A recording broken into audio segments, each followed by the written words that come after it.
আসসালামু আলাইকুম। এটা হচ্ছে ডিসি সার্কিট টাইপ 8 অ্যামিটার এবং ভোল্টমিটার। এটা ১০ম অধ্যায়।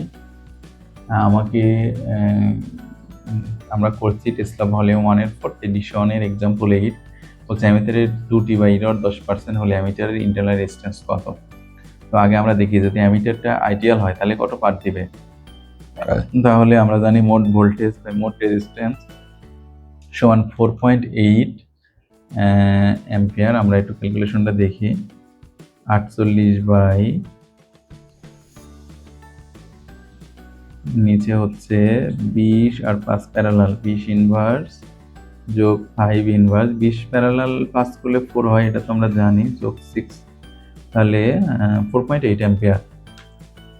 তো এটা করলে 4.8 এর অর্থাৎ আইডিয়াল অবস্থা। তো এখন বলছে যে যদি কিন্তু 4.8 অ্যাম্পিয়ার আসে নাই, 10% এরর দেখাইছে। 10% এরর দেখালে এররের সূত্র কি জানি আমরা? এররের সূত্র সরি, এখানে 10% এরর। তো আমি অঙ্কটা 12% এরর কেন বসাইলাম? ওটা একটু দেখি মেন বই কত পার্সেন্ট আছে, প্রিন্ট মিস্টেক করলাম কিনা। এটা হচ্ছে এক্সাম্পল 08। হ্যাঁ, 10% এরর ঠিক আছে। অর্থাৎ যদি 10% এরর হয় তাহলে আমার হচ্ছে এখানে যদি আমি 10% এরর সমান জানি IM minus IM prime by IM, অর্থাৎ এটা আইডিয়াল অবস্থা এবং নন আইডিয়াল। এবং আইডিয়াল অবস্থার মান আমি জানি 4.8 আসবে, তাহলে নন আইডিয়াল অবস্থায় কত আসবে এটা আমরা ক্যালকুলেশন করে বের করব।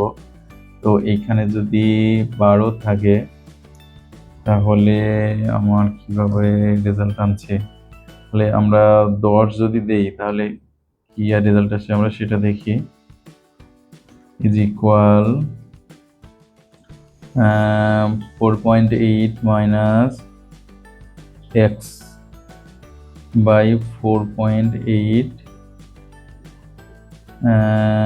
আচ্ছা 10 গুণ 100 শিফট সল্ভ সমান 4.32। আচ্ছা, বুঝতে পারছি। অর্থাৎ এখানে 12 লিখলেও আমি ক্যালকুলেশন 10 ধরেই করছি।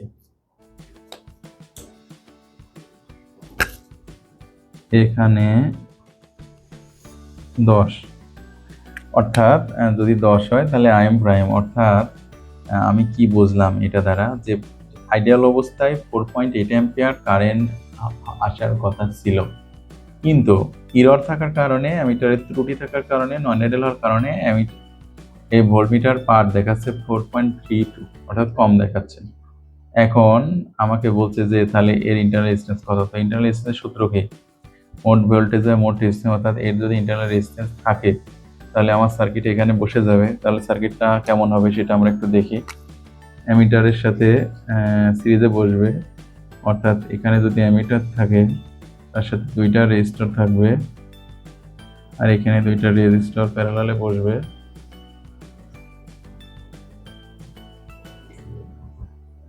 তখন আমার সার্কিটটা হবে এমন।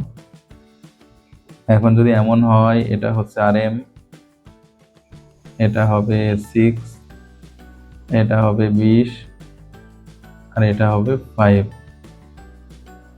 আর এটা হবে প্লাস মাইনাস, এটা হবে 48 ভোল্ট। তাহলে RM এর মান কত হবে? তাহলে আমি মোট কারেন্ট জানি, এটা যখন RM রেজিস্ট্যান্স যুক্ত হয়েছে 4.32, তাহলে মোট কারেন্ট সমান মোট ভোল্টেজ বাই মোট রেজিস্ট্যান্স।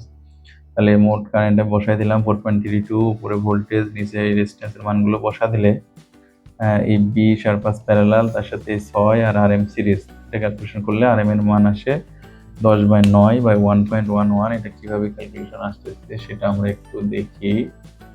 সেটা হচ্ছে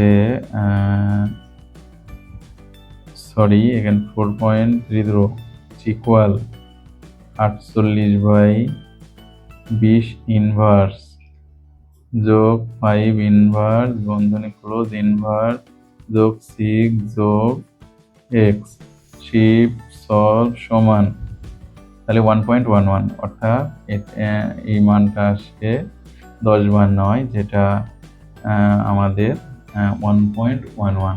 তাহলে আমরা এভাবে অঙ্কটা সলভ করলাম। আশা করা যায় বোঝা গেছে, সহজ অঙ্ক। আর আপনারা যদি সব অঙ্কগুলো পর্যায়ক্রমে প্লেলিস্ট ধরে করেন তাহলে আরো অনেক সহজেই বুঝে গেছেন আশা করা যায়।